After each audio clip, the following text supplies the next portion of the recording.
We will be starting right now our next panel on sector-based innovation opportunities. Well, I will introduce our panelists individually as they begin their comments. We're going to have presentations of 5 to 10 minutes by each of our panelists. And then at the end, of course, we will open it up to full Q&A.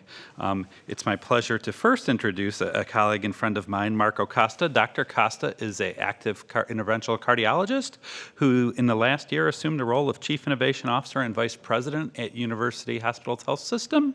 I've known him as an inventor. We know him as also a Director of Interventional Cardiology Center, as well as a Chief Innovation Officer and a Chief Strategist for the Harrington Vascular Institute. He has been more than active in the sector of innovation and invention throughout his career, and certainly for about the last decade in Cleveland. Dr. Costa, welcome.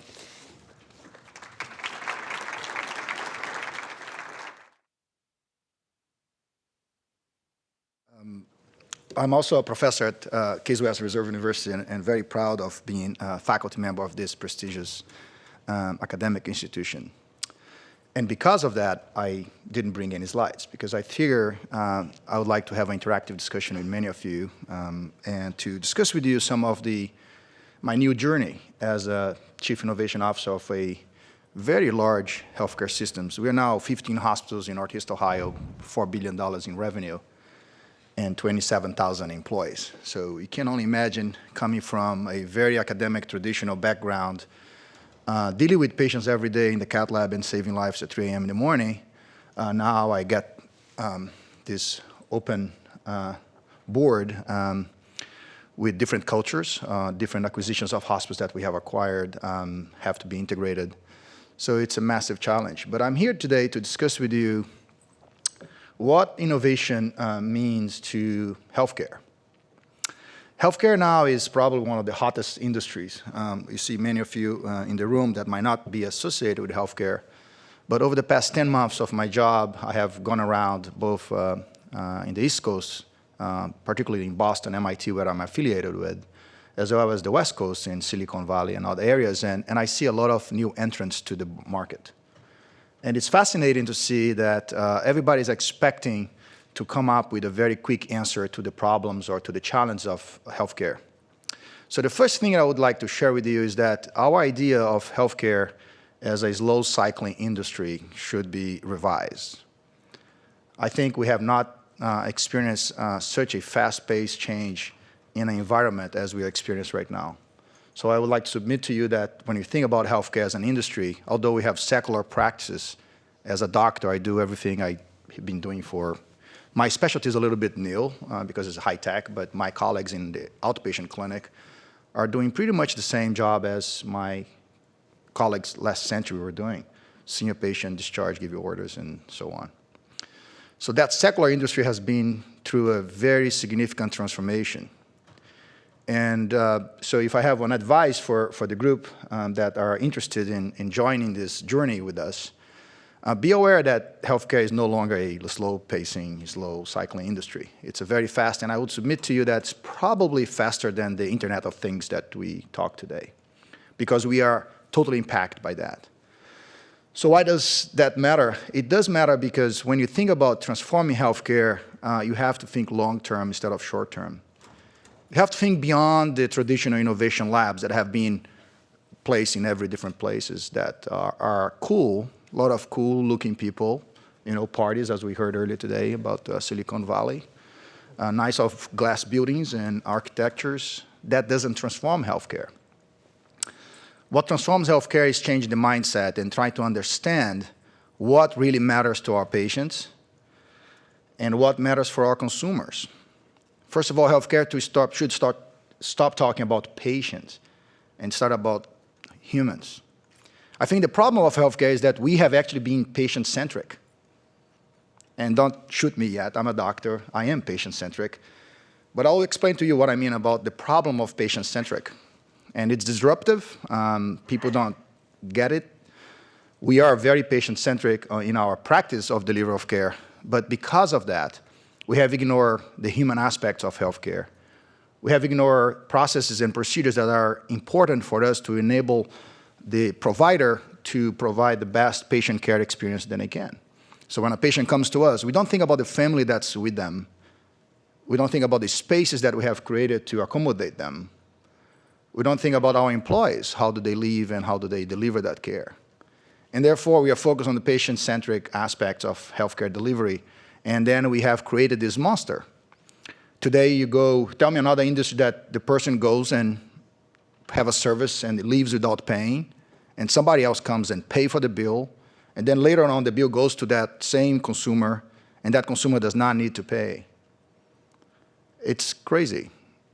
There's a lot of things that we have to do that's fundamentally invisible to the patient experience, but actually very core-centric to patient experience and the family and the employees around it. So what are we doing? I'm trying to first convince my colleagues that that is an important goal for us to achieve as a healthcare organization. So we are not creating an innovation lab.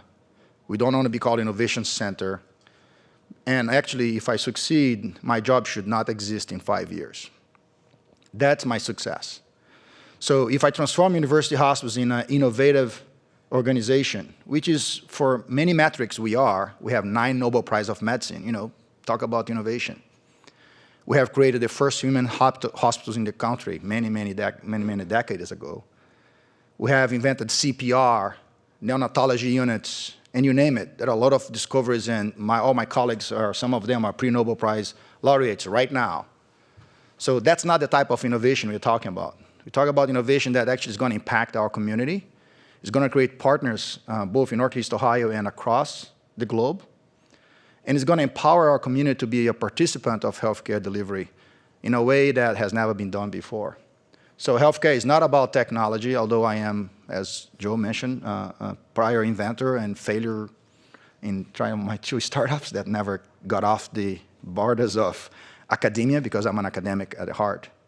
But the reality is I think healthcare is a great industry. It's going to very fast changes.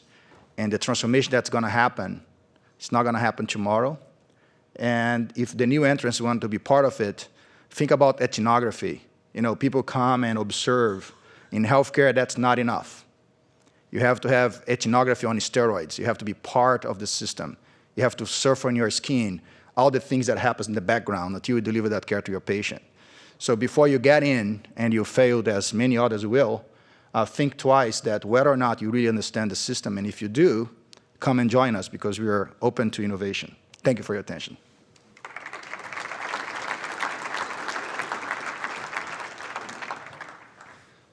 Wonderful. Our next presenter, Dr. Miko Charbonneau. She is a designer for the Microsoft HoloLens project.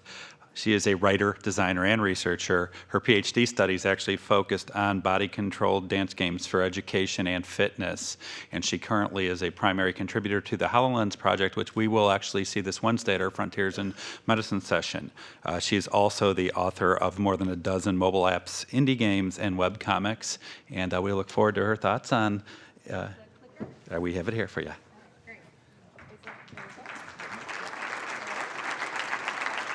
Is this mic working? I can't tell. It's working now? Okay, great. All right, how does this work? Sorry. This way? Okay, the right arrow. All right, hi.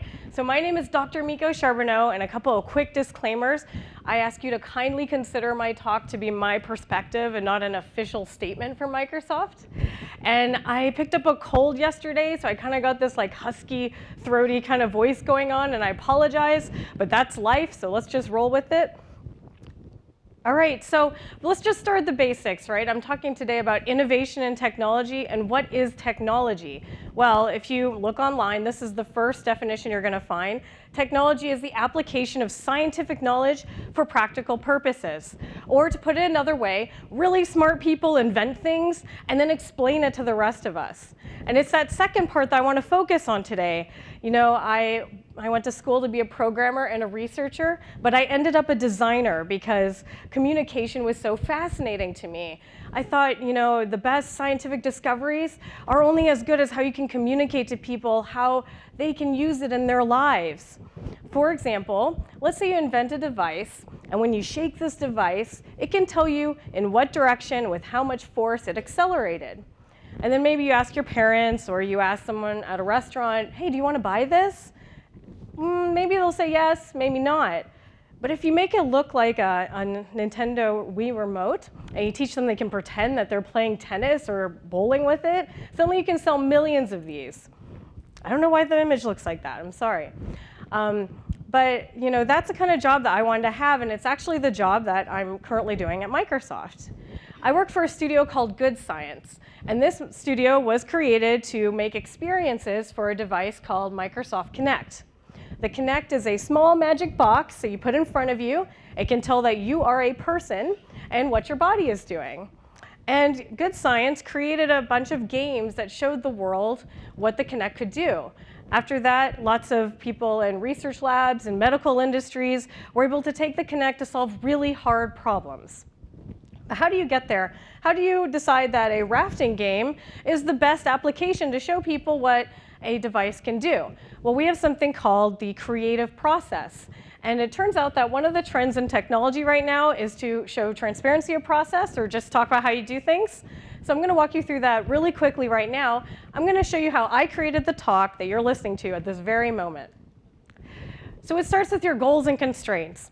I was told this talk was going to be 10 to 15 minutes long. I was to discuss the state of technology and give several examples. It should probably be entertaining and hopefully useful to you. And about an hour ago, I found out it's actually 5 minutes long, so that's a good lesson as well. Goals and constraints change.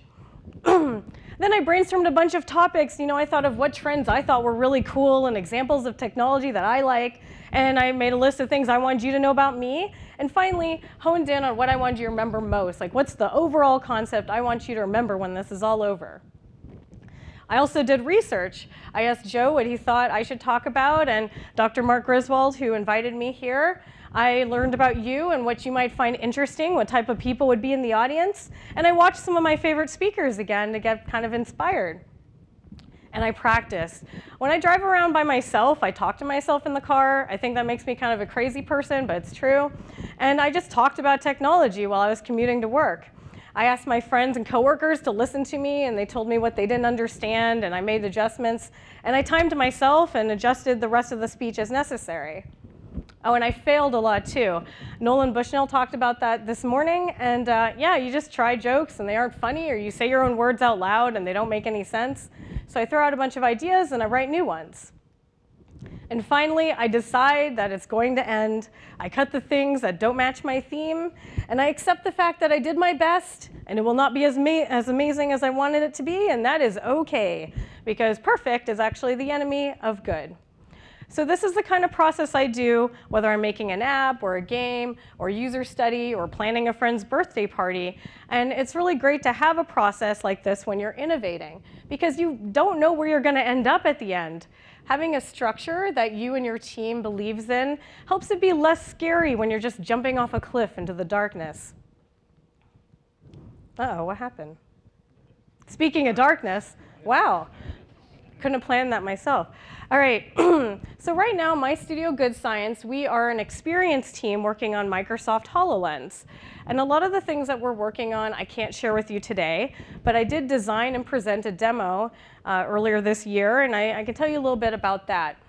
Our goal was to make a demo that showed off what HoloLens and the Internet of Things could do together. Now, those are a bunch of strange-sounding words, so let me just quickly explain what they are. The HoloLens is an untethered holographic computer. You wear it on your head, and it lets you see holograms or digital content in your physical space. So I could see like a digital vase of flowers on that table there.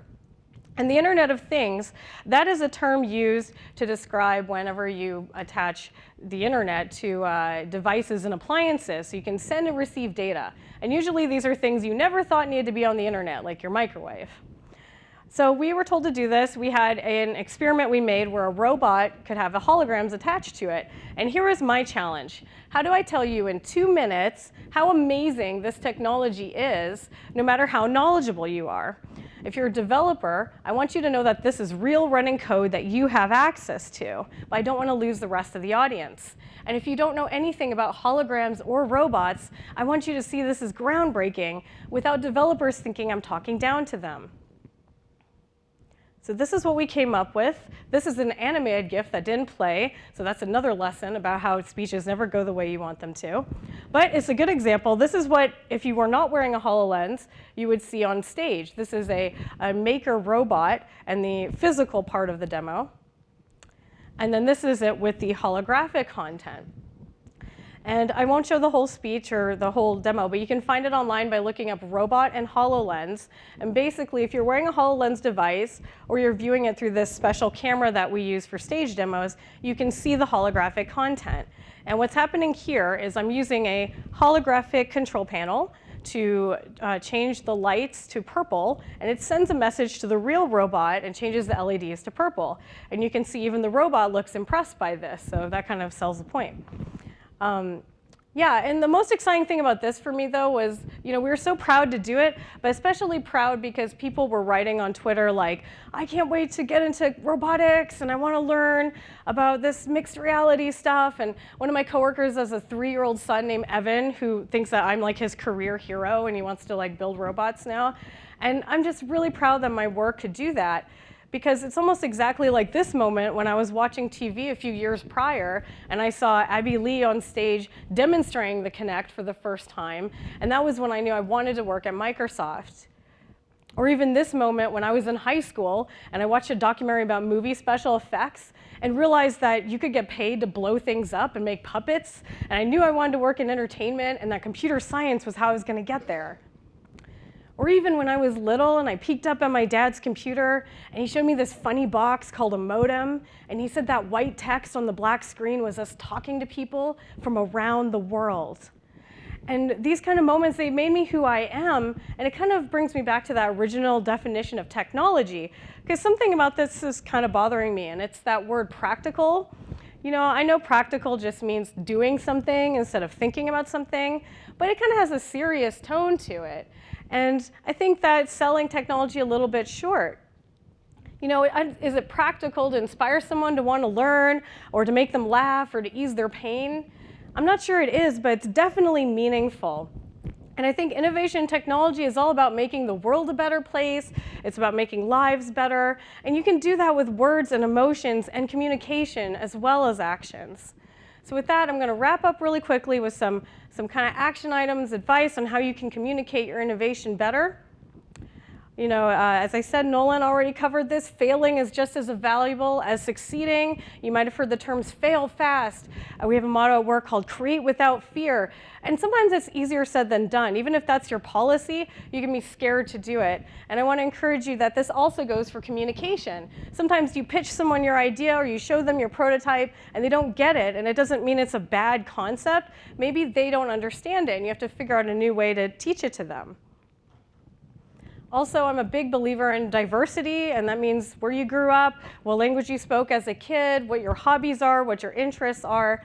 Sometimes we have like our work self, and then we have all this other stuff we do, and you're trying to figure out what's like the cool concept, and you really just need to bring in like the weird things you do on the weekend, like blacksmithing or like playing with Legos with your kids, and that's the thing that's going to suddenly innovate the technology you work on.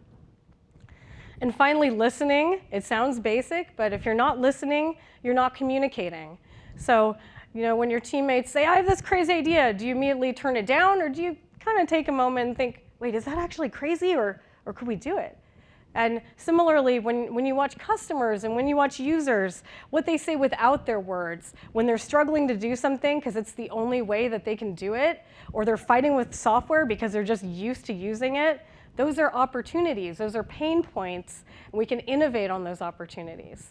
So with that, that was my rushed, almost 5-minute version. And thank you for listening to me, and I look forward to listening to you the rest of the conference. Thank you.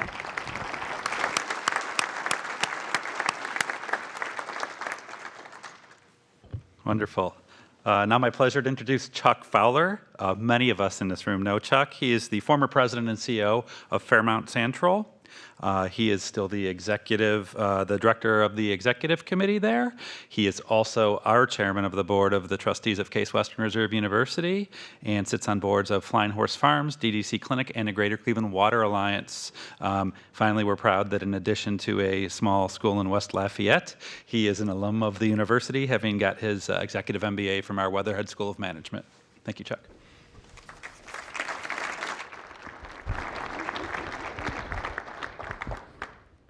Thanks, Joe. It's a great pleasure to be here and to present to you. So, one, thank you all for coming to Case and coming to Cleveland.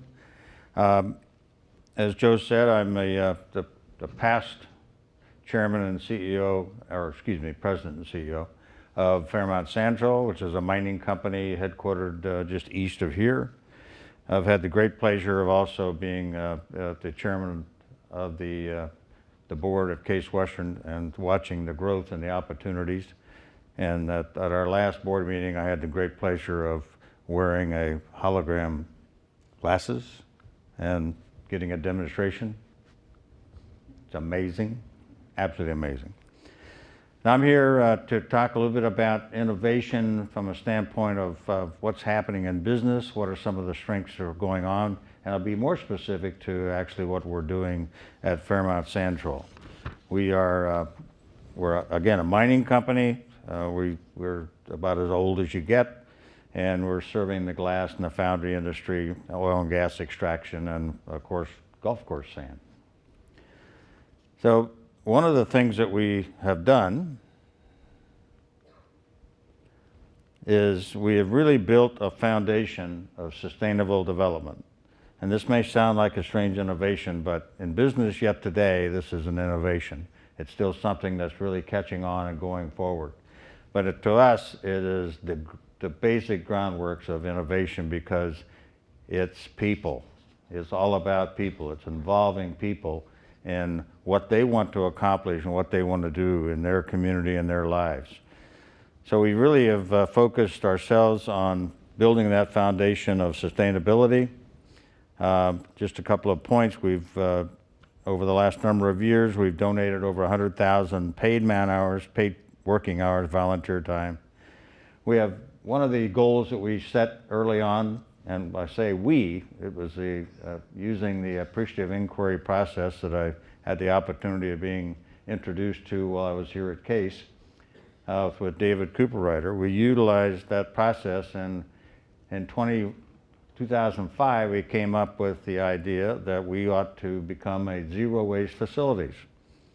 And our goal was to have 20 facilities zero waste by 2015.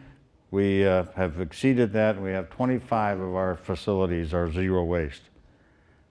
These are mining company operations, zero waste, and the people have just done a fabulous job with that. And we've saved well over $6 million by one project that came out of the first summit that we had in 2005 has saved us 1.2 million pounds of bulk bags every year. Our next other events that we've done, we have 74 events so far in 2015, had 427 Fairmount family members and valuing those opportunities. And you notice I said Fairmount family members because that's what we see ourselves as. And that's all come out of the utilization of appreciative inquiry and the utilization of sustainability. And since 2005, we have continued to elevate our focus on sustainable development. And I'm here to tell you, and you can spread the word, that sustainable development is good business. Our Fairmount family members, our local families, our communities, our customers, our NGOs, they all appreciate what we were able to accomplish in doing that. And I focus on the communities because it's hard, it's hard for us to move, very hard for us to move.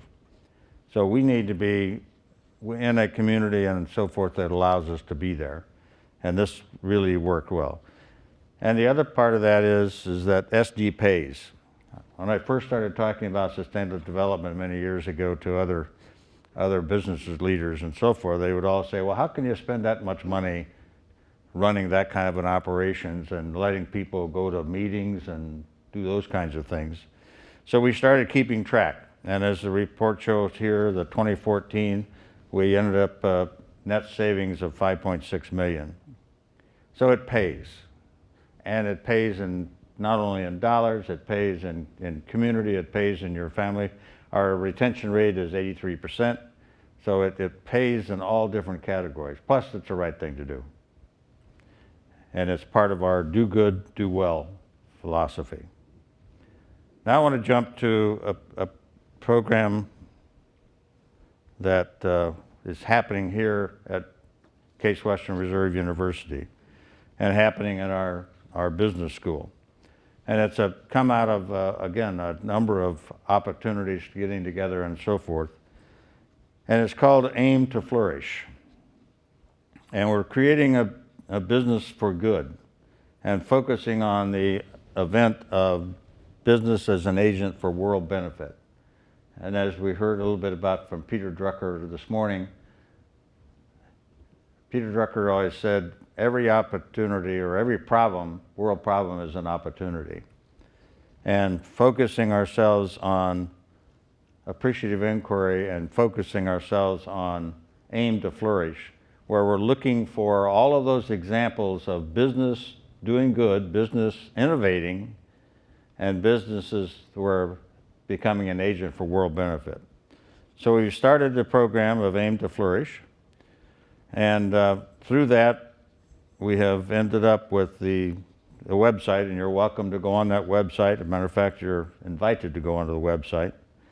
And we're looking at that through the eyes of a number of people around the country. We've hooked up with Prime, which is a group of 500 business schools around the world. And we've also hooked up with, obviously, the internet and programming to be able to communicate with what's going on those side of it. So what we're trying to accomplish is we get business schools to get people that are in those business schools to go out and find companies that are doing good, find companies of examples of sustainability, but more importantly, businesses as an agent for business and doing good. So we've started that, and we've got a number of these these schools started up with it. We now have 943 business school students around the world who are out getting stories in their areas, etc. And we're way ahead of our goals, which is just fine, and we're happy to do that.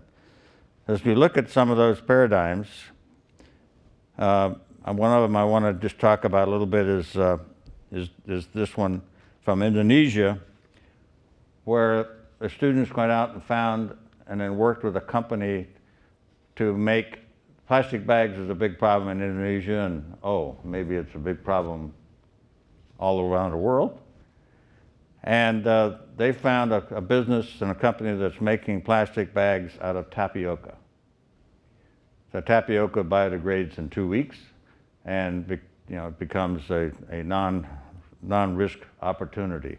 And these kids have written up this story, and it's in our process and really moving forward with a great social innovation.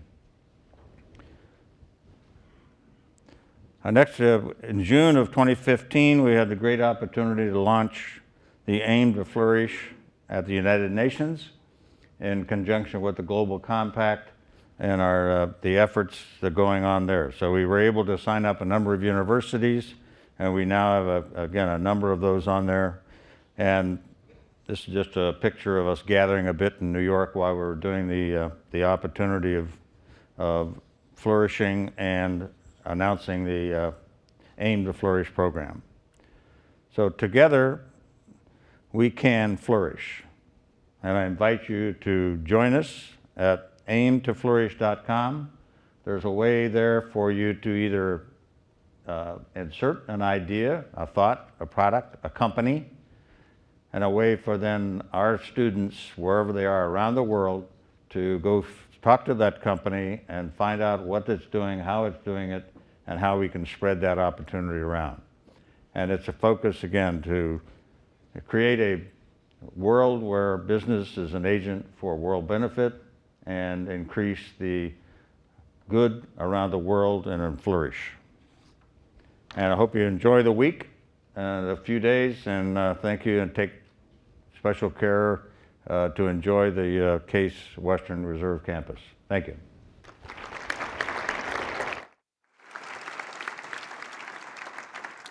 think you have my notes in the back.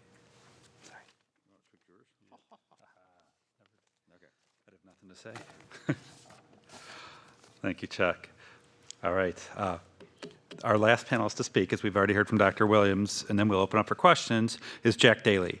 Jack is the partner and managing director of Goldman Sachs. He's the head of the Americas Industrial Equity business in the merchant banking division. As you can guess, he is in New York. He joined Goldman Sachs in 1999 and was named managing director in 2006. And prior to that, he was one of our own, both a instructor and formerly a student in mechanical engineering and aerospace engineering at Case Western Reserve University. So Jack, please.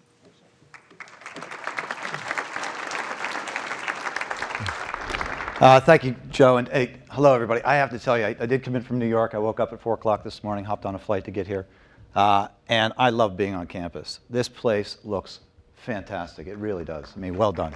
Well done.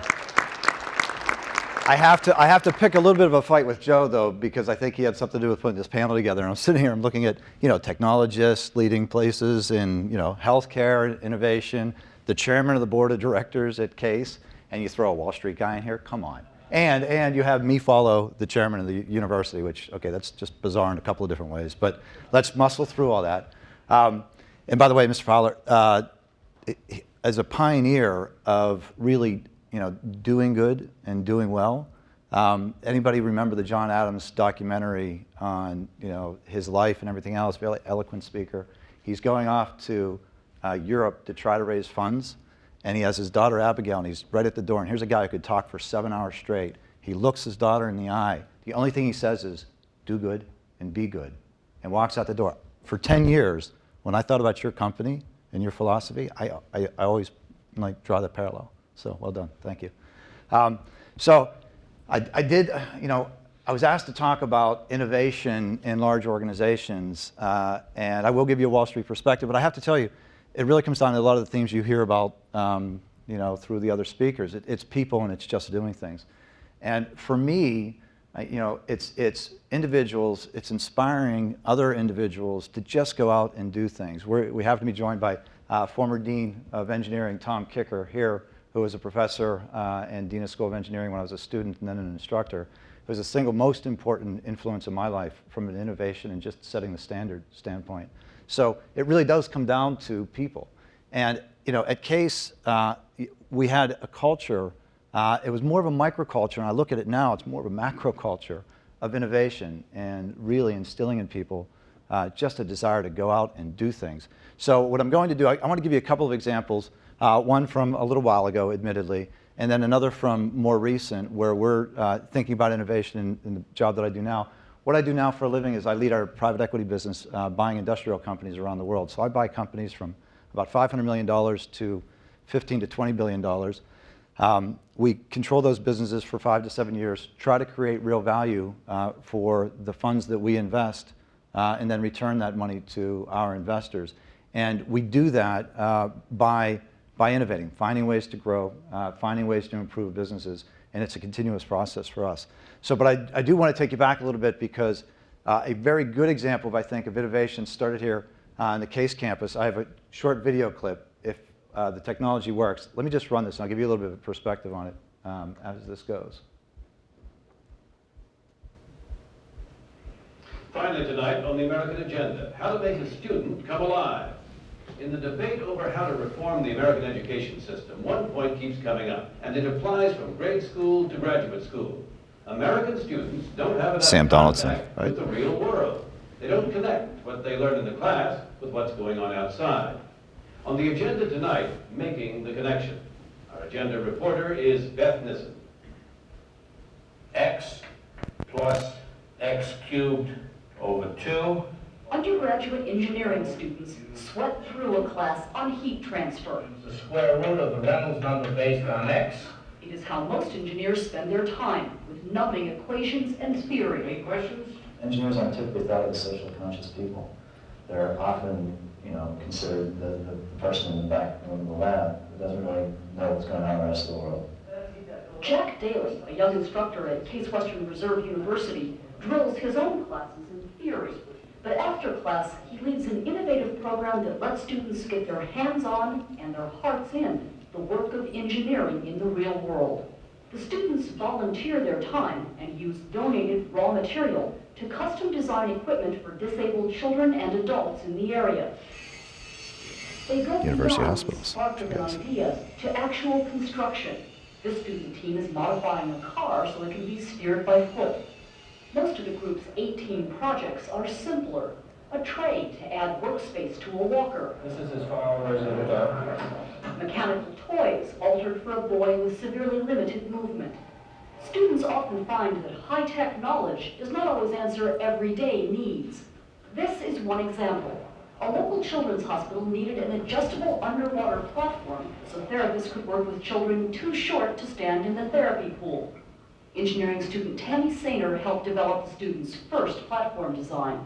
We started out with a bunch of different ideas, like suspending stuff from the ceiling with pulleys and using hydraulics to make it all automated, just pressing a button to raise and lower to whatever height.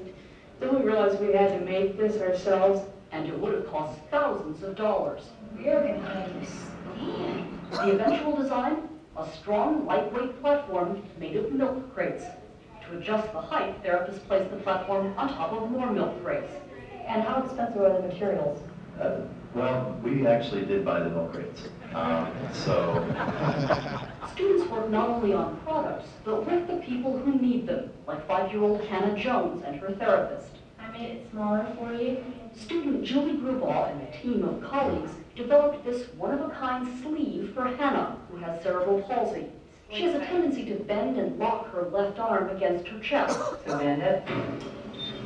Now, if her arm bends up too far, a battery-powered mechanism in the sleeve beeps softly to remind Hannah to release and straighten her arm. Working closely with Hannah helped the students learn how to build rapport as well as machinery. The sleeve would do little good if Hannah did not like it enough to wear it. You like it? Yes? Why? Because it's pink. We made it the color she wanted. So that impressed her much more than I think anything we could have done engineering-wise. Students say they are transformed by seeing the difference even a small device can make to someone like 3-year-old Michael Kubera, who also has cerebral palsy. Michael has limited muscle control and can do little for himself.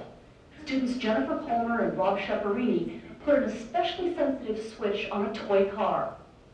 If Michael can operate this, similar switches could be put on control panels that would let Michael operate lights, the television, even a computer. Oh, wow! Michael is thrilled, and so are the students.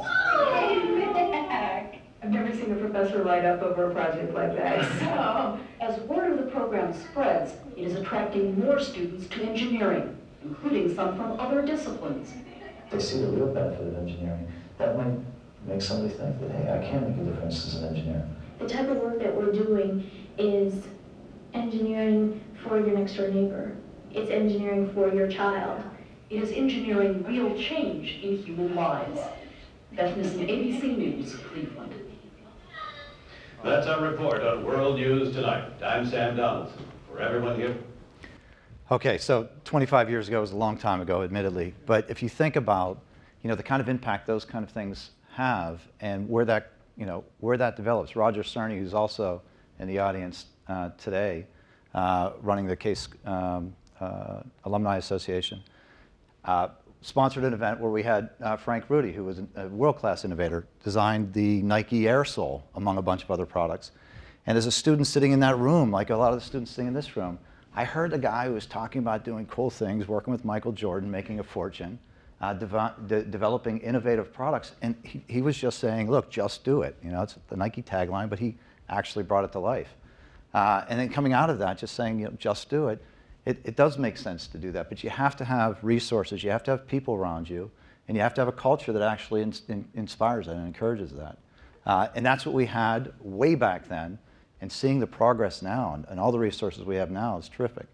So from my journey was, I stayed here, I was on the faculty for about 6 years. I went off to, I decided, somebody described what I do for a living now. I was at a trustee faculty lunch one time, and Bob Smilik, who at the time was involved in the school, was running a company called Insilco. He said, there's these guys on Wall Street that go around and buy companies and find people like me. He had run a division of GE, brought him in to be the CEO of Insilco. And he says, you know, they're cool guys. They have a pretty good job. They make a lot of money, and they do interesting work meeting people. And I had no idea. I was 29, 30-year-old. Once again, given access to the right people in the right environment. And I thought, great, I want to go off to Wall Street and go buy companies for a living. So for me, I ended up going back to business school. My wife, who's a Case grad, who stayed in Cleveland. We lived apart for 2 years. I went to Wharton and joined Goldman Sachs. Now it feels like a lifetime ago. And since then, you know, what I've learned from here and the kind of innovation that we're talking about, we've been applying in everything that I do, in the jobs that I've been involved in. And that goes from, you know, once again, let's use tangible examples. You know, showing up at Goldman Sachs in '99, the tech and telecom heyday was almost madness. I was running a small company, a couple of small companies in Cleveland while I was teaching, and I was trying to make payroll and doing the customer work, and you think about that. I get to Wall Street, and people are raising $500 million on valuations on companies on multiples of projected page views because the internet was big and hot and the technology craze was there. And I thought, boy, I better make as much money as I possibly can because I have no idea what's going on here. And they're going to find that out and smoke me right away. And then all of a sudden that technology bubble burst. The telecom bubble burst, and you couldn't go out and raise billions of dollars on an idea or even hundreds of millions of dollars. But you know, the true technologists really did stick with it because there was something there. And we heard earlier today about a number of the companies that were built. This world will go in cycles. It always does, always has, and always will. And I happen to see, you know, best of times, worst of times, all in the same, you know, couple of years as I started off my career on Wall Street. You know, I was there as a second-year associate, and you know, second-year associate in a Goldman Sachs and investment banking role is a 24/7 job, 365 days a year. So you work around the clock. But from my perspective, I grabbed the chief technology officer at Goldman. I said, you spend $2 billion a year on technology. What are your top 10 headaches? I'm looking for investment ideas. I thought, well, here's somebody inside. He can tell me what his problems are, and if I can find companies around one of his problems, my guess is it's probably a pretty good investment idea.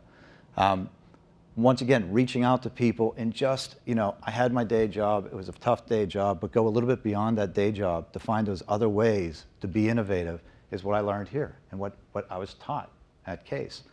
That led to one of our first buyouts right after 9/11. The world had shifted. We bought a company called IPC that made trading floor infrastructure equipment. Product's not important. But the idea of being prepared, being thoughtful, driving a process. 9/11 happened. We're in New York. We couldn't even get into our offices. And we went from start to finish in 4 weeks, from confidentiality agreement to purchase agreement, buying IPC from Global Crossing, because we were prepared, we were hardworking, we were looking for the innovative ideas, and I had good resources around us. You know, that led to a 5-year ownership period where we transformed that business, made it global, got it into services. You know, we made a lot of money on our investment. The company did very well. Everybody involved did very well, and that feels pretty good, frankly, as an investor. I want to give you just one other tangible example because, look, sometimes we get a bad rap on Wall Street, and I am very mindful of that. And so, you know, as I was thinking about, you're asking a Wall Street guy to talk about innovation, most of us think we're a bunch of stiffs and just out there, you know, trying to lend money at really tight rates and getting it right back right away. But I assure you that there are lots of things that we can do in an organization that really do help create value, help companies get from point A to point B.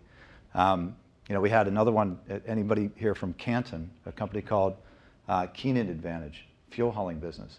Dennis Nash and Carl Young built that business. Dennis started out as a truck driver. And when I met him 7 or 8 years ago, his business was doing about $80 million of earnings in Canton, Ohio, as the leader in liquid bulk hauling. And Dennis and Carl were looking for a new equity backer. So we were able to buy that company for a little bit less than $800 million with Dennis and Carl as our partner. We just sold the company 2 months ago, which is a little bit sad in my business because I get involved in companies, help them transform, but then eventually we do have to return our money to shareholders. We sold it, and when we sold Keenan Advantage, they're going to make about $210 million of earnings this year. So in a 5-year period, we took them from the leading, working with them, from the leading fuel hauling business into a merchant gases space, into specialty chemical companies, products, moved them into Canada, gave them the resources to be able to do that. We invested collectively about $500 million of equity into that business in southeastern Ohio.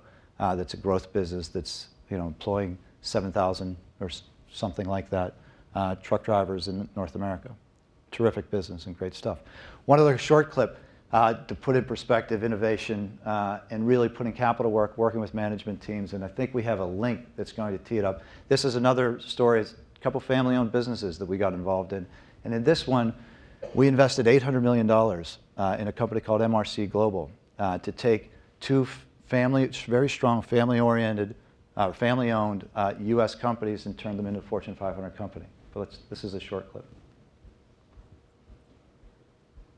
MRC Global is the largest pipe, valve, and fitting distributor to the energy industry in the world. When you turn your electricity on, we played a part in that. When you put gas in your car, we played a part in that. What we do is a key component in any number of things that requires energy in our lives. I mean, without the products that we distribute, none of that energy would be flowing. Our client base is the largest producers in the world. Some of those are the largest companies in the world. There's hundreds of thousands of different parts that we stock and sell, and our ability to make them available to a large group of customers is the big value we deliver. I'm responsible for running this distribution center here in Galena Park, Texas. Some of our facilities are open 24 hours a day, 7 days a week. MRC is the backbone of the energy industry. We're the glue that holds it all together.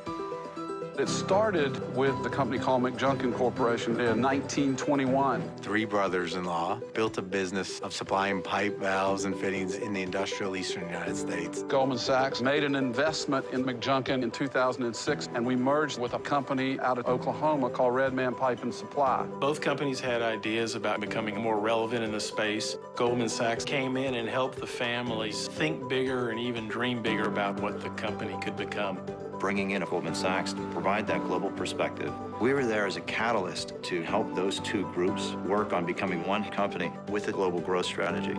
In this instance, I think what we brought to the table, one was capital for acquisitions, new branches, new distribution centers in areas of the country that previously hadn't seen that investment. It was operational and strategic advice. They help us make good decisions. Where the markets are heading, where the opportunities are. They really believed in the business. We then added Transmark, which was a best-in-class valve distributor operating in 14 countries, and ended up with this global platform. In 2007, we had no international operations to speak of, and today it's about 21% of the company. We then took the company public in 2012. That gave the business a capital base of public shareholders to continue in its growth path. So the IPO allowed us to raise capital through the equity markets and tap into the debt markets, add more resources, promote more people. Right now, we have over 5,200 employees and over 400 locations around the world. We're not only supplying PVF products, we're also supplying jobs. The business has been transformed from two privately owned, family-backed companies to one global Fortune 500 organization. We're very proud of that 7 years that we all worked very closely together to get them to a place with tremendous growth prospects ahead of them. The energy push is here for the foreseeable future. There's a big demand. So as long as that demand's there, we're going to continue to grow. You could really see the satisfaction the employees that have worked here for 35 and 40 years got out of the success we've achieved. To now be one of the 500 largest companies in the world, we're very grateful for the contribution Goldman Sachs made to make that happen. With a business like that, being able to be a catalyst and provide that kind of capital and work with the management team of many of the people you saw there is terrific. But innovation comes in just many different forms, many different shapes and sizes. It was fun. We did invest $800 million in building up MRC. We started off with the McJunkin's business was about $1.5 billion in sales, and Redman was about $1.2 billion. And we put those two together and merged two large companies, and then added and grew it into this global powerhouse that it is today. It's funny because we took the company public, and there's just a tremendous amount of work that goes on as you build up a global business like that. And we went public, and Andy Lane, who's the CEO that you saw, the next morning after all of that hard work, we were listed on the stock exchange. He sends me a note. He says, "Jack, we're a Fortune 500 company." We weren't really paying attention. I immediately responded, "What number are we?" He said, "We're 497. I go, "I've never been so proud to be so low." But you know, it's really getting together with lots of people to create things that are very exciting, and that's kind of what these sessions are all about, is just sharing our experiences. So thanks for having me.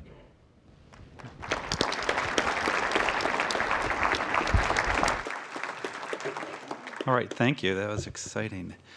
Who would have known finance? This is dynamic. I will tell you, engineers, as we saw, are known as makers, especially the good ones. We overlook sometimes they're breakers. Most engineers will say, oh, the first thing I ever did was took apart my dad's whatever, and I guess the good ones can put them back together. But when Nike Air came out, which as Jack mentioned, had ties to Case as inventor, I had to see if it was really an air sole. So I stuck a needle in my brand new 1987 Wimbledon purple and green Nike Airs, and sure enough, heard the hiss and went, oh, that ain't good. But that said, here's where you start. We have Chuck, who transformed a business that sold product that was measured in tons. We have Miko, who's at the forefront of things measured in bits. We have Dr. Williams, who we just take for granted when we flip our switch that energy will be on. We have Marco, who I hope I don't need as a cardiologist one day, but who saves lives. And we have Jack with finance. 5 different sectors completely, yet all talking about innovation and how it matters in their daily activities and their entity activities and for their patients or customers. So here's where we really want to hear from the audience, to ask questions, to interrogate sort of what their challenges are, what they have in common, where they see their futures going. So with that, I would ask you to take the microphones. We certainly have questions if needed, but I'd really rather hear from you all, so please.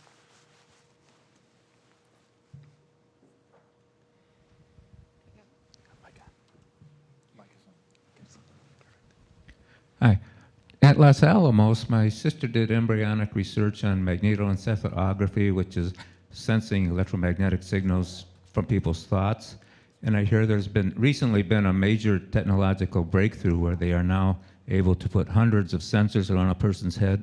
And I'm wondering what projects are being implemented for this new technology. It sounds like it's for you. Is this a question for me, I guess? I think so. Yes.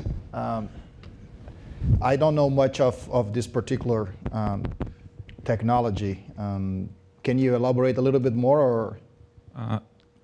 Well, originally they were just using cryogenic sensors, and they would put a sensor on a person's head. When you think, you give off an electromagnetic signal. Whenever electric current is moving, it gives off electromagnetic waves. No, I understand. And now they've just recently come up with micro or nano sensors that can put hundreds of sensors around a person's head, so you can get a good array, and you can actually start to do something with this. And it's being used to teach piano. It's being used in medicine for various things. And I'm wondering, and it could be used for teaching and entertainment and all kinds of other things. And I'm just wondering if anybody's developing any projects for this.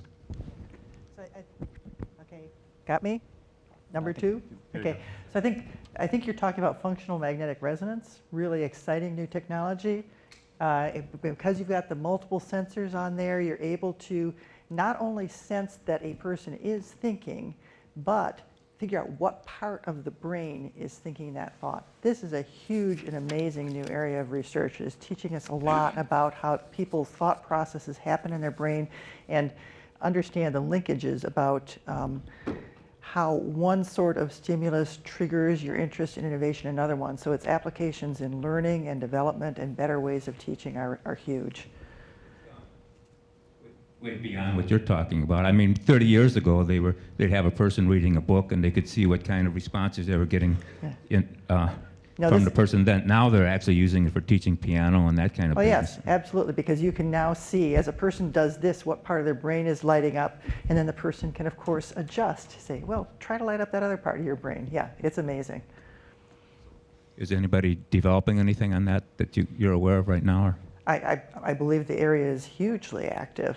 It's not an energy technology, so it's not one that DOE is working on, but as far as I know, just from my general reading and background, it's an area of great activity.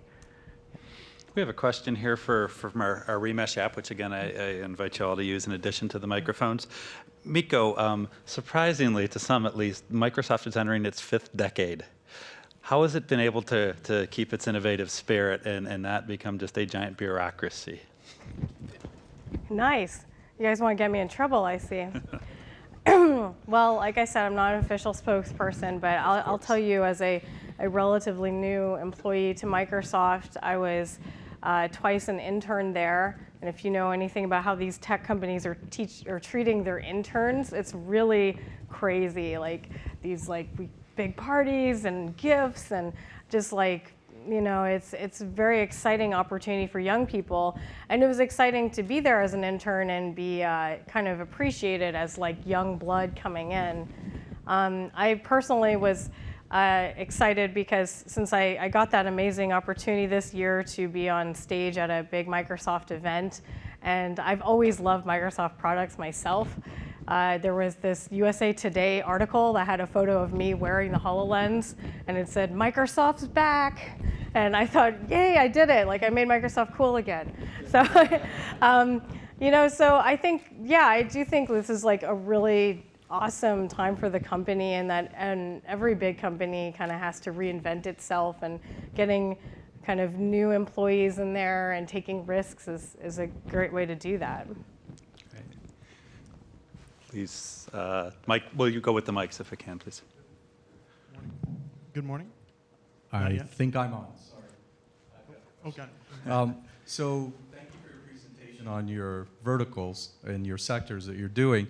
What kinds of things happen during your week or month that actually bring you out of your vertical, at the intersection and between your verticals, as there's a lot of interesting innovation going on among the 5 of the ones you represented here today?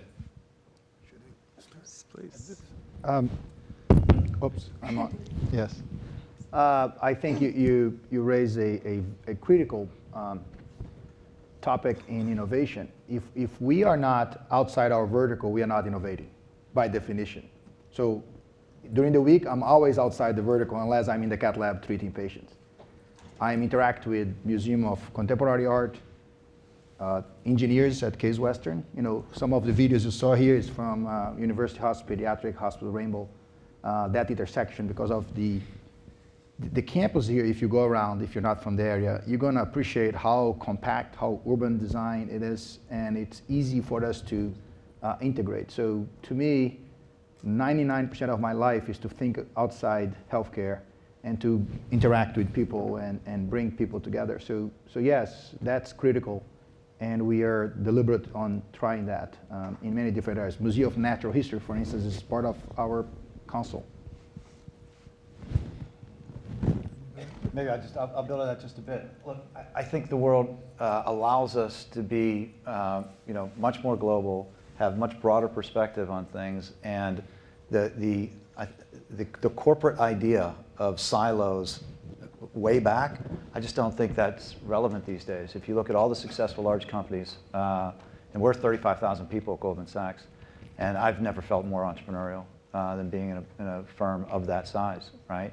Because we do have, breadth of relationships.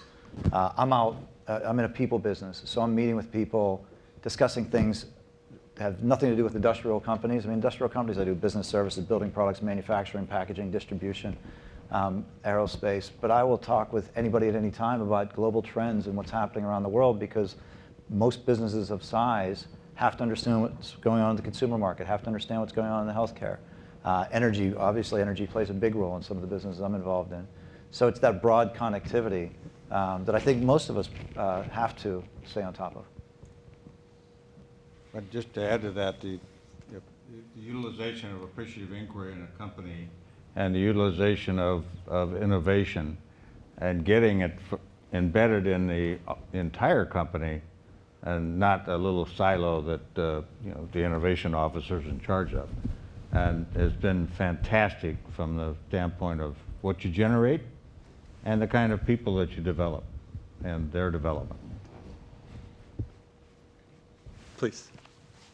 Across the country, different universities have different levels of risk aversion in moving innovation out of the university, getting it into the marketplace. And I just wonder if any of you could speak to your own experience in helping your respective institutions to maybe become less risk averse. I can speak from the other side, which is that at ARPA-E we work with university teams. About 40% of our projects are university teams. And what we find is that as we go in and work with the university teams, they're coming from a background of usually basic research.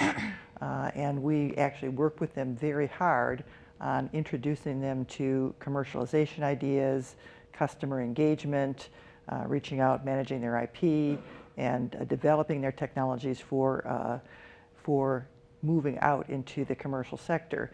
And it's really a cultural change for many of the teams that we work with. And often we'll be working along with a team, and maybe it takes like the first year, and all of a sudden there will be one person on the team who gets it and says, I'm going to take this technology, I'm going to get it out and make it work. And then with that fire in the belly, that person then drives the entire team, and the basic exciting technology then also gets its commercial feet and starts moving, and then we see successes.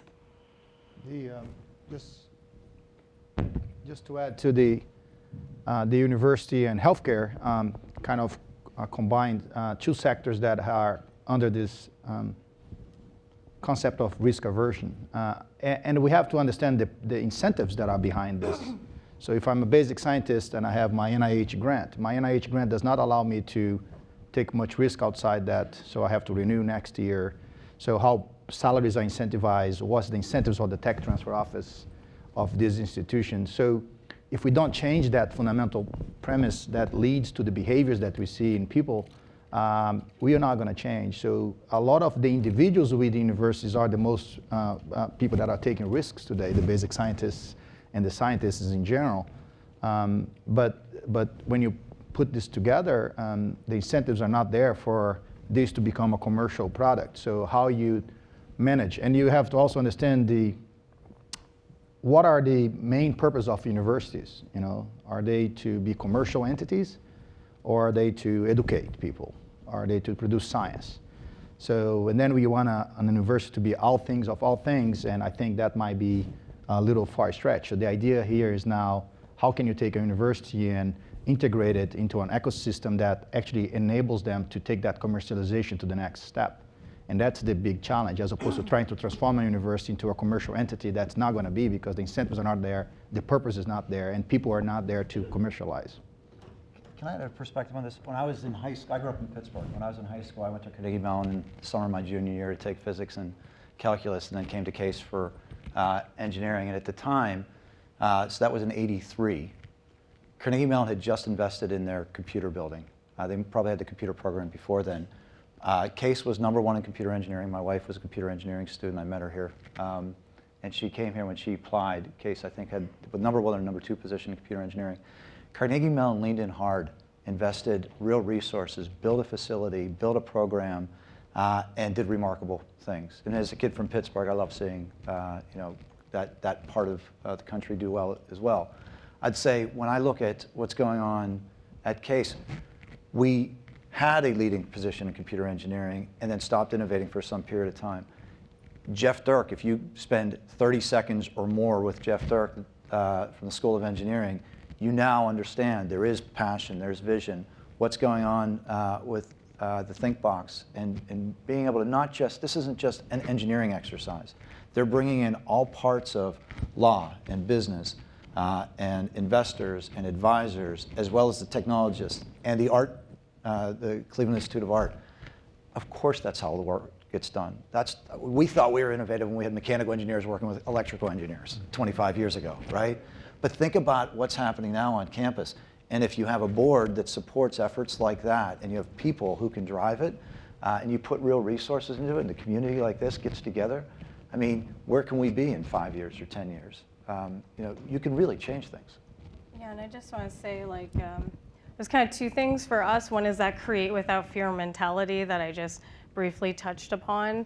The idea that our teams are empowered to make mistakes, and they make apps and demos that sometimes don't work out, and that helps us, grow and learn. And also, we're very research driven, even as designers, which may seem like kind of different, because it's not just research from books and from papers. We also do a lot of what we call experiential research. For example, the whitewater rafting image I showed, that team went whitewater rafting. They actually went and experienced the thing that they were trying to to develop. And I think then when we get into these meetings and we say we really believe we should build this, we have to present to our leadership a research case that includes actually talking to people that will use it. It includes the things, the experiences we've done that gives us our good instincts that it's a great idea, and also plain old data. So that helps us make these decisions. Great. We have a vast majority question, so that means something to me, I guess. And I will paraphrase. Dr. Williams, as you focus potential innovators through use of money and private equity into big needs, how do you balance between wanting them to go to where there's need, yet not over-focusing such that they're chasing dollars rather than innovating?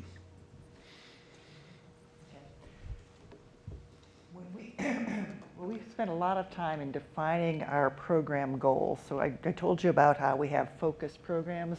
We will always send out a funding opportunity and call for proposals. And in that call, what we do is we define the problem that we want solved, that we think there's an opportunity to solve. For instance, in the focus program that I mentioned on clean energy, which includes both storage and PV, we said, here's the issue that needs to be solved. The issue that needs to be solved is we have to be able to store energy and get back and do it in a way that is economically competitive so that it actually will move into the commercial sector. And then we let the teams define how they get to those goals. So that's our structure of putting together the projects. And so we're actually asking people to solve problems rather than do a specific job. The fact that we then, during the 3 or 5 years that we're funding these projects, we require them to spend 5% of the money that we give them on commercialization activities and outreach to the commercial sector to try to drive forward, because after 3 to 5 years, they're not going to have our funding anymore. They have to convince someone else that this is a good enough technology that it's ready to be picked up and driven into the commercial sector. So we're really pushing to get out of the mode of, I just want to do more and more research and keep doing my research, which of course is good in many senses, but for our specific projects, we want them out getting their technologies into applications. Great, thank you. Chuck, we have a question for you. You've put together, or Aim to Flourish has put together a huge global network of schools and students. Are there opportunities for the public to get involved if they're not affiliated with a school or a university? Yes, this is the Aim to Flourish movement that is out there and occurred. Yes, the public absolutely can get involved, and just go to aimtoflourish.com and search through there, and you'll find where you can come into with an idea. That idea then will come into this system, and we'll try to work towards finding the best university to help with that idea from a standpoint of researching it and getting it out and into the marketplace. So absolutely, Aim to Flourish, the letter 2 or the number 2 .com. Great. And we're looking forward to lots of hits, and we're going to tax the Case Western computer systems. All right, please, microphone.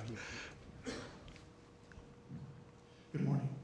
It's clear that from all the comments today, people are at the core of innovation.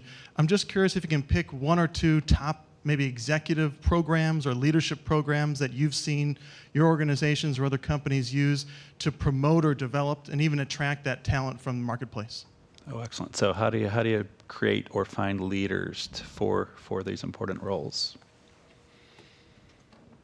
I guess I'll start something. I guess what comes to mind for me is that there's a big emphasis at Microsoft to have a good manager that believes in you. And I've definitely seen that with me and my colleagues, that having a manager that's looking out for your career and thinking about how to position you on the projects that will let you shine as a leader and grow into one seems to be one of the best ways to find new talent. I just add to that in university, it really isn't any different. We've got to do the same kind of thing. We've got to, Joe and his group working on technology, but also working with our professors and researchers, et cetera, on what are we going to do with this research, what's the best way to commercialize it, et cetera, but really develop ideas and then bring more and more of those ideas up.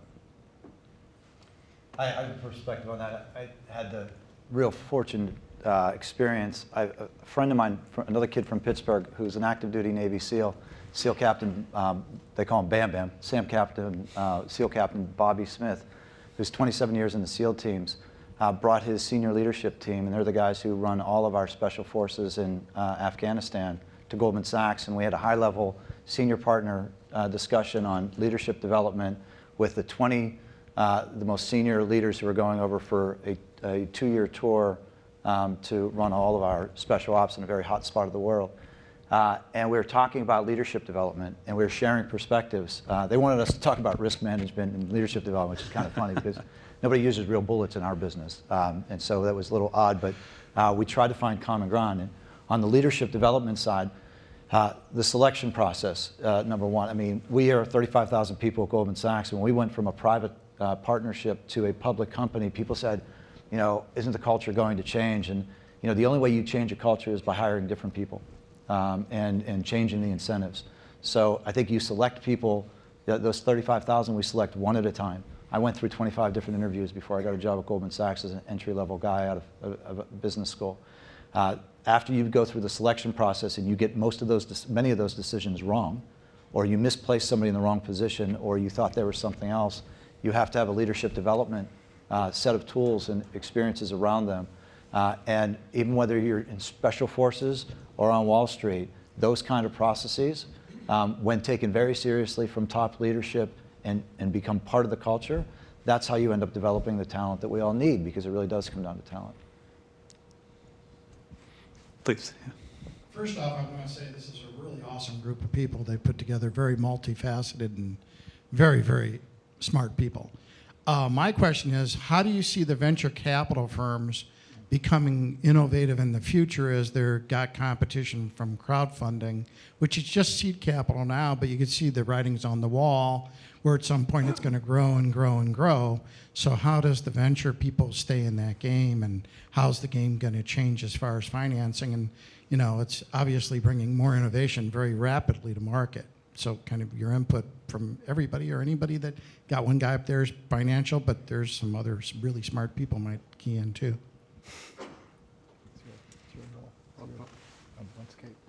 From a standpoint of trying to look at new ideas and new, more sustainable ideas and ideas that will be businesses as an agent for world benefit, we really see that as a great opportunity for not only entrepreneurs, but also for investment capital groups, whether they're capital groups that want a social conscience capital investment, or whether they're looking for new ideas, because these are new ideas, and they've got value in their marketplace from the standpoint of who they're going to impact and what they're going to value to. So I look at the aim to flourish stories and ideas that are out there will be a great place for venture capital to be able to find companies to invest in to grow that opportunity.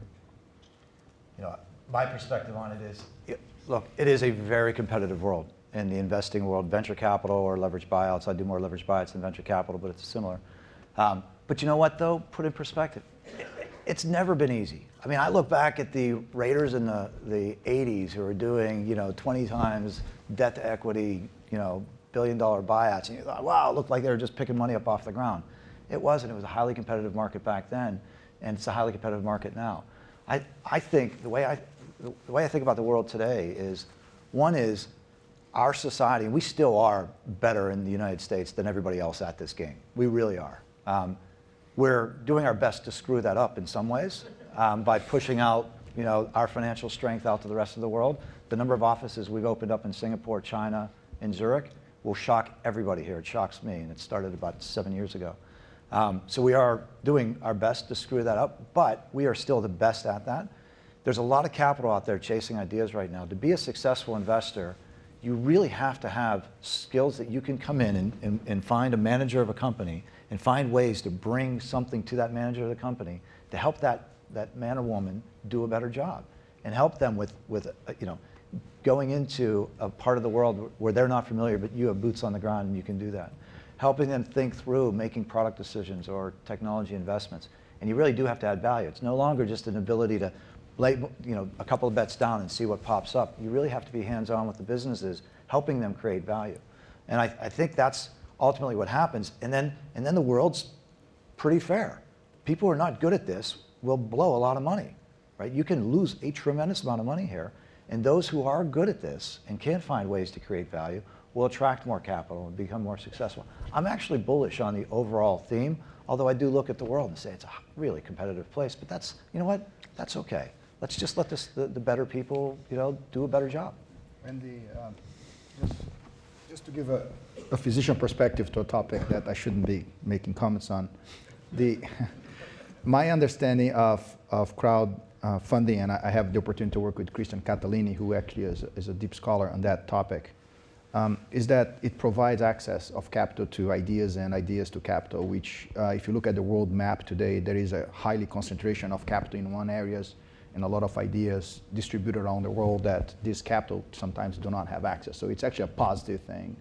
The second is VCs are embarking on that. If you look at some of the top VCs in Silicon Valley, they are actually becoming leaders in that space as individuals. And in the crowdfunding space, you have someone that invested well. People are following that in terms of the crowd science and crowd knowledge. So it's an evolution. It's not a replacement, I think. As anything else, it adds on to the value of capital and the value of ideas. And I don't think either VC traditional model will disappear, but it certainly is an evolution of, and it's a positive evolution in my opinion in terms of where ideas can find capital. Otherwise you would be not having access to some of this money that's out there that needs ideas to invest. That's great. Helen, did you want to? And I'd also like to, am I on? Yeah. Okay, so I'd also like to point out another kind of growing trend. In addition to the traditional VC model tends to have a fairly fast turnaround. And 6 or 7 years ago, there was a huge green investment surge, which wound up kind of crashing because the investors weren't aware of how long it takes for an energy technology to be developed and the fact that most energy technologies are upfront capital intensive. And so this created then a pull away of venture from energy investments. And what we are seeing is a new emerging trend of impact investors, patient investors who are focused on longer term gains in the context of a longer social gain, who are starting to come back and take a look at these longer term investments. And that's something that has to be nurtured really slowly and carefully to deal with some of the big longer term energy issues that we face in developing our technologies. Great. And I would be amiss at not plugging tomorrow. I remember at 9:45, one of our current sessions is on innovation in company financing. And we'll have both very large VCs and seed and community funds there. So please attend that if that's of interest. Jack, how does your engineering degree help you in the business world? It scares the shit out of everybody who doesn't have one.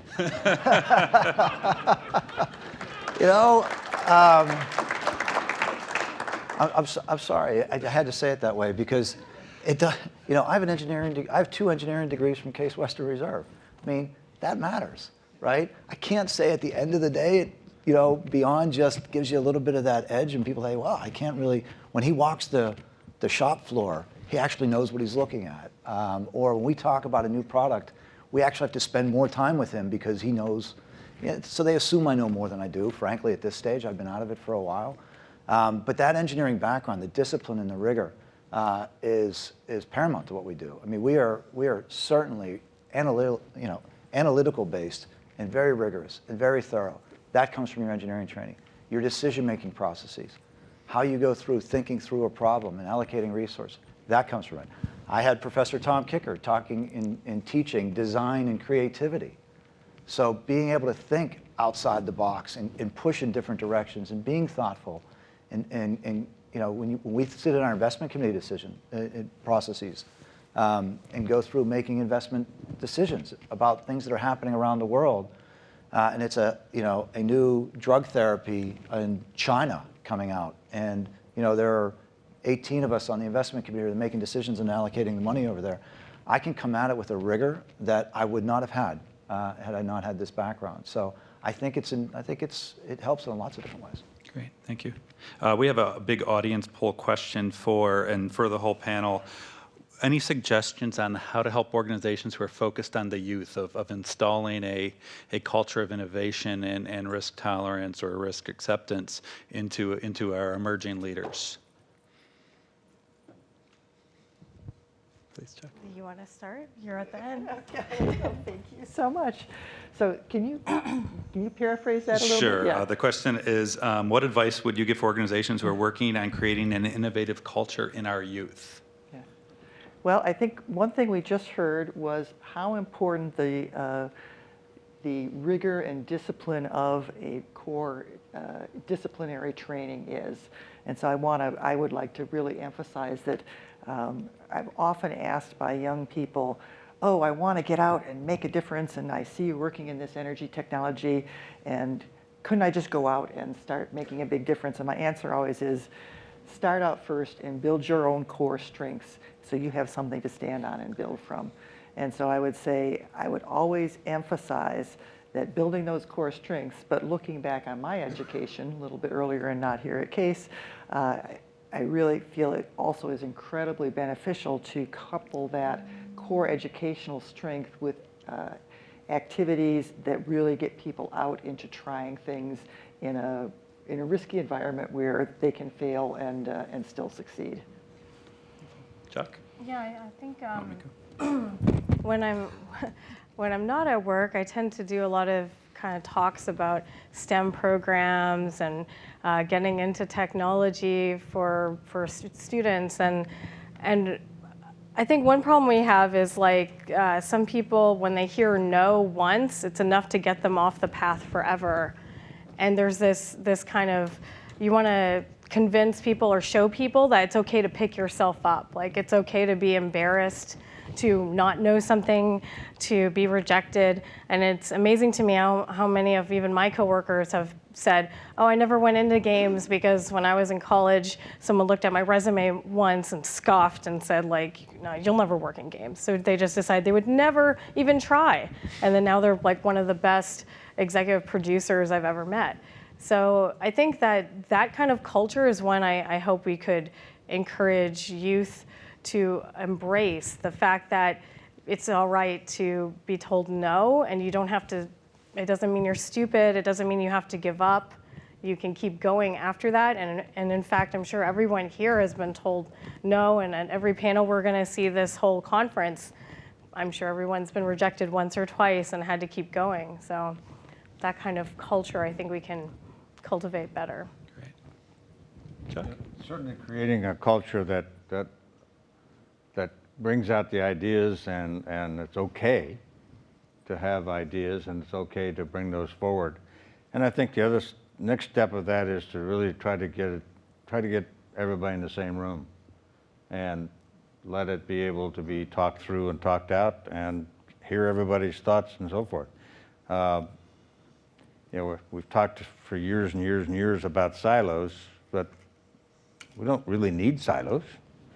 And let's not talk about silos. Let's talk about bringing everybody in to the same room and deal with the issue, or deal with that opportunity. I find the millennials fascinating, as we all do, right? I think you look at the way young people are developed today, and we complain about them the same way our parents and grandparents complained about every other generation in some ways. But I look at the product. You know, the young people these days seem to be really well developed. I mean, just they're more rigorous in other activities. They're more organized. They're disciplined in some ways on their pursuits. But then they come across as lazy and in the social media world and not being able to pay attention. Then they'll sit down in the first meeting they have with you and say, well, can you tell me about my partner, my path to partner at Goldman Sachs? And you're thinking, well, how about you just work really hard for a while, and then we'll talk about that 10 years from now or 15 years from now. And then you have that going on with young people these days. But then again, I take a step back. Last 14 years, that generation has disproportionately lost, more people fighting the wars that we've been in. And they have character building in that generation that very few generations have had. And we don't really think about that side of it. So sure, they have all that, irritating young stuff that we all know. But they also have that character building side, and I find them fairly ambitious, right? And you get through the lazy streak and you get them out of the social media sometimes or be able to use it effectively. I'm pretty bullish on the generation. Now, my kids are 13, 11, and 10. I've been married a long time, but we waited a long time to have kids. And I'm in that stage now watching them develop and trying to figure out what we're going to complain about with that generation. But I feel actually pretty good about the youth right now. Great. Next mic question, whoever has a hot mic. Over here. There we go.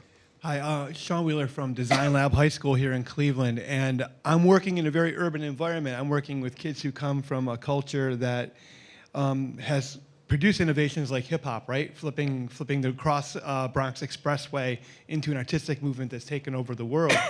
And my students are people, Jack, I think a lot of what you showed back in the day in '93, talking about the significance of students working on real world problems and having that experience in a classroom.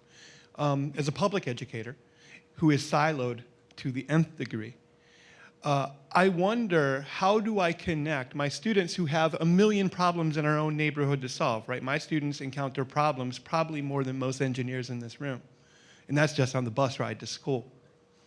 So how do we foster and connect those students with their problems in front of them, with the agency they need, that to be the innovators that we need, right? And to come up with the ingenuity that we need. The problem I see mainly is that my students experience a theoretical school system that is done at them or to them.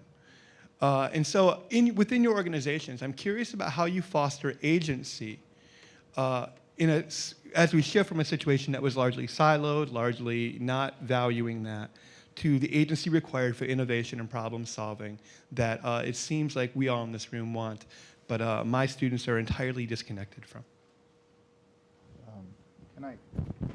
So I am probably in the healthcare sector because we're too distance from the high school kids. I think you're absolutely right because you're trying to develop drugs and technologies and solutions, for instance, diabetes. It's a huge and endemic problem in youth. So how can we physicians or scientists sit here in our Redoma trying to understand what those kids are going by? So one of the Case Western Reserve University's former professor, Young-Jin Yu, he has developed a program in northern Philadelphia. It's called Urban Apps. And we're bringing that program here to Cleveland. And we're going to bring your students inside the university hospitals, and we're going to actually speak to them and give them opportunities to tell us what really we're going to transform into medications and lifestyle, right? A lot of things that kids need are lifestyle modifications that the society is not empowered them to do.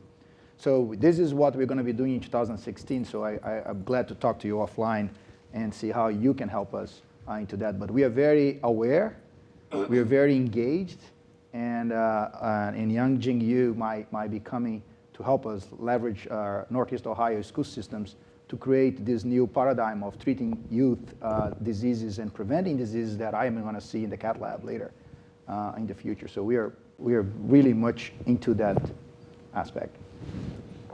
Yeah, thank you so much for saying something about this. I think it's very exciting for your students.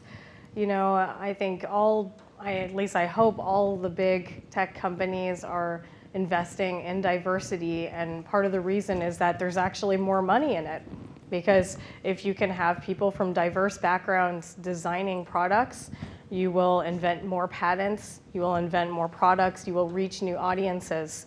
And for your students and where they are, one thing that they could maybe focus on is the fact that they are valuable because they are different, and that the reason why they may not see themselves reflected in the products that they buy and the industries they want to go into is because they're not there yet. And I hope that maybe if they think about it that way, it will help them drive them into that. And you know, sometimes it's scary to be the different one. I'm a mixed race woman in technology, and sometimes that's come up. But whenever you get scared, it does help to think, I'm valuable, I'm bringing something different, and everybody does. So hopefully that kind of motivation could help your students get on the track to infiltrate these places and get the hip hop out there and whatever else comes after that. Excellent. We have questions over here. Continuing this theme, I'm a geriatric neurologist and the president of Intergenerational Schools International. Please come to our table. There's a lot of hype in the pharmaceutical, we're going to find the cure for Alzheimer's, we're going to find the perfect drug for diabetes, when many of the things that we could be doing, as you said, are lifestyle, are public health interventions. And the topic I want to put on the table for comment is the concept emerging from Europe of responsible innovation. It's in the European framework. There's now a Journal of Responsible Innovation out of the United States, in fact, which says when we are innovating, we have to be cautious about overhyping things that are not likely to work and under-innovating in areas like improving public education, where they are likely to have a big impact. So comments on the notion of responsibility and innovation. Excellent. Panel, wants to jump in? You're on. Start talking. Yes, I think, oops, no, I think it's going to work. Yeah, we hear. Yes. I have to go through this problem myself because I was given this title of Chief Innovation Officer and everybody asked me, what the hell are you doing now? You know, before I use easy, right, I treat heart attacks. Everybody can understand that. What is innovation? So I have trouble with the word innovation from day one, and I want to change that title as you can't imagine. And then there was this idea about a meaningful innovation. And then, you know, appropriate innovation or responsible innovation. I think we are trying to explain something that should be in itself self-explanatory. I think innovation is a retrospective look at things. I think you only call something innovative or innovation when it creates social impact to society. If it doesn't, it's an invention. We can show a lot of technologies and a lot of good stuff and ideas, but until it really affects society, it shouldn't be called innovation. It should be called discovery, which is very important. I'm not diminishing the value of science because I'm part of that process. So innovation should be responsible, should be meaningful, and should have an impact. And if it doesn't, just don't call it innovation. You don't need to explain if it's responsible or any other adjective that you want to do because it's all encompassing. That's the way we're going to try to run it. Great. Yeah, I'll say I recall a great short article about a decade ago called, to Marco's point, invention is a flower, innovation is a weed. And you're going to define the difference between a flower and a weed. You know, you're going to find a flower, you're going to talk about that single flower and what it looks like. And a weed, you're going to talk by its pervasiveness and what it does to its ecosystem. And I agree, if innovation's going to actually have value, it has to be affecting many and not just be something neat in its own idea. Ellen, did you have a? Yeah, so basically along that same line, I think that with all sorts of decisions about where to go in innovation, the first question is, what's the prize we're trying to accomplish? As we're thinking about innovation, we really need to think about what are we trying to accomplish, and would an investment in this area have a big impact or a big enough impact? So that's a huge part of being responsible in the innovation space. Great. So we have about 10 minutes left, and I want to ask each panelist to answer. We'll give you your one hard question now since we've been so nice. Now, but in all seriousness, at its best, right, we saw a future today that Nolan Bushnell showed that I think everybody here wanted to be part of, for those of you who saw his keynote, about a society that could just be amazing. So at its best, innovation enables transformation and limitless opportunity. But in reality, day to day, every one of us in our organizations have near-term finite outcomes that are important. How do you balance between short-term, what you need to do, and long-term aspirations in your daily roles? And since I know this is a conversation that Marco and I have had, why don't we start with somebody who has to save lives every day and at the same time try to get a 12-hospital system to be innovative? It was 12 hospitals when I started, and now it's 15. So I kind of, yes, I think you're trying to get me out of my job in the first year. But the reality is, innovation is hard. It takes discipline. I think I like your rigor. You have to be rigorous, not to get distracted, not to get the billboards or the innovation symposium get you out of your way and forget about the commitment that you have made to high school students, which doesn't bring return on investment for your next quarter. So I think innovation is top-down, and you have to be able to sustain the pressure. And the pressure is enormous in healthcare today, a business that have margins of, in the best cases, 3%. There's not much room for us to make mistakes or accept failures. And failure in healthcare is somebody that may die. So those are, I think if there is any more pressure into innovation than healthcare, paradoxically, where we innovate a lot, is this industry. So how I'm managing, I try to hide from my CFO as much as I can. I try to be consistent in my, you have to be consistent on what you're doing, because over time, it pays off. And if I am the first one to have fear of the short-term pressures, how can I change a 27,000 organization? So I have been committed, bring good people, so how you develop, hire just the players, at least in the beginning, that you have to sustain these pressures, and then convince them that there is better long-term. So my motto is like, I'm trying to change today so as we don't need to go through this again next year. And I don't know if it's working, but I think we have made major strides at University Hospital. So we have, when I first started, I said that we wanted 25,000 innovators, now it's 27. And everybody laughed at me. I said, what are you talking about? We hire you to create new technologies and bring new heart transplant programs and blah, blah, blah. And I said, no. If we don't develop the 25,000 innovators and at different levels, we are not going to succeed in develop exactly this technology that I actually want to develop, but it takes 5-10 years to do so.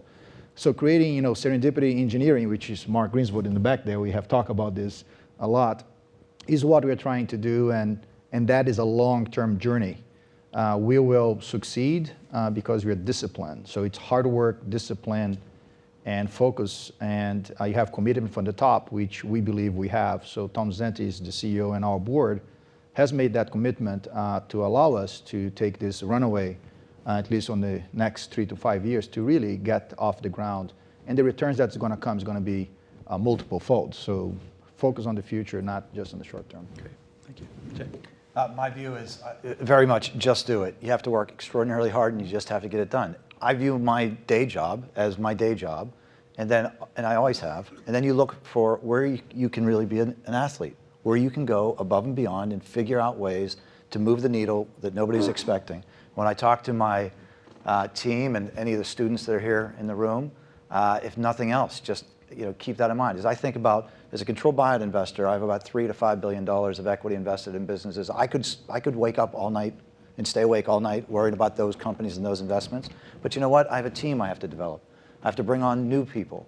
We have to go find new companies to invest in. We hold companies in our investment companies 5 to 7 years. So we're churning through those. I serve on 4 or 5 different boards at any one time.